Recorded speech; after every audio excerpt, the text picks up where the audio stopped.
ফের কাঁটাতারের বেড়া দিতে বাধা নৈরাজ্যের বাংলাদেশের। মালদার বৈষ্ণবনগরে ভারত বাংলাদেশ সীমান্তে ফের উত্তেজনা ছড়ালো। বৈষ্ণবনগর সীমান্তে কাঁটাতার দিতে বাধা দিচ্ছে বিজেপি এবং বাধা দিচ্ছে বাংলাদেশের নাগরিকরাও।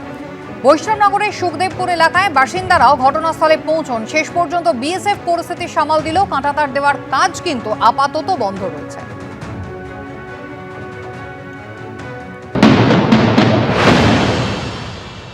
গত মঙ্গলবার দিনকে যখন বিবাদ হয় সেই সময় কিন্তু এই সুখদেবপুরের যে সীমান্তবর্তী অঞ্চল রয়েছে 1 কিলোমিটার, সেখানে ফেন্সিং দেওয়ার কাজ যখন চলছিল বা ফেন্সিং এর কাজ যখন চলছিল, তখন এই গ্রামেরই বাসিন্দাদের একাংশকে কাজে লাগানো হয়েছিল ফেন্সিং দেওয়ার ক্ষেত্রে। মঙ্গলবার দিনকে তারা যখন কাজ করছিলেন তখন সংঘাত হয়। গতকালকে যখন ফের পুরোদস্তুর কাজ শুরু হয় তখনও কিন্তু বিজেপি এসে বাধা দেওয়াতে, অর্থাৎ বাংলাদেশের সেনা কর্তারা এসে বাধা দেওয়ার পরই কিন্তু কাজ পুরোপুরি বন্ধ হয়ে যায়। কি হয়েছিল সরাসরি আমরা কথা বলে নেবো। আপনারা ওখানে কি কাজ করতে গিয়েছিলেন? হ্যাঁ, করে গিয়েছিলাম। আপনারা এই গ্রামের কতজন গিয়েছিলেন? আমরা 20 জন গিয়েছিলাম। আচ্ছা, কি দেখলেন কখন? আপনার কাজ তো সকাল থেকে শুরু করছিলেন, কাজ তো হচ্ছিল, হঠাৎ বন্ধ হলো কেন? কি হয়েছিল?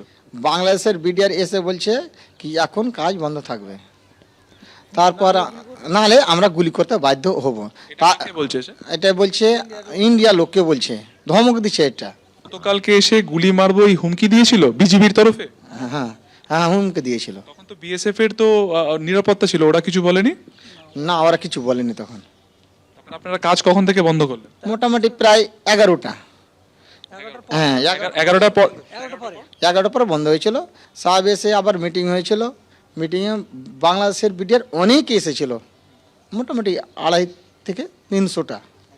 তার মধ্যে ওর পাবলিক অনেক, মোটামুটি 2,500-3 হাজার পাবলিক ছিল। মানে ওই ওখানকার শিবগঞ্জ গ্রামের? হ্যাঁ, মানে 3 দিকে অনেক অনেক পাবলিক, মানে ধরেন কি 2-3 হাজার পাবলিক। আপনারা তো ওখানে কালকে কাজ করতে গিয়েছিলেন, শোনা যাচ্ছে ওখানে কি বাংকার করা হয়েছে, আপনারা দেখলেন? হ্যাঁ, বাঙ্কার করা হয়েছে, আর মানে বর্ডারের সীমানায় একদম। এখানে কি আপনার বিজিবির যারা সেনা তারা বসে আছে? হ্যাঁ, সেনা বসে আছে। আগে তো এই বাংকার ছিল না, এই বাংকার কি নতুন হয়েছে? হ্যাঁ, নতুন বাঙ্কার হয়েছে এগুলো। কটা বাংকার আপনি দেখলেন? 10-15টা চাইতে বেশি আছে বাঙ্কার। এক একটা বাংকারে কতজন মিলে সেনা রয়েছে? করে থাকছে।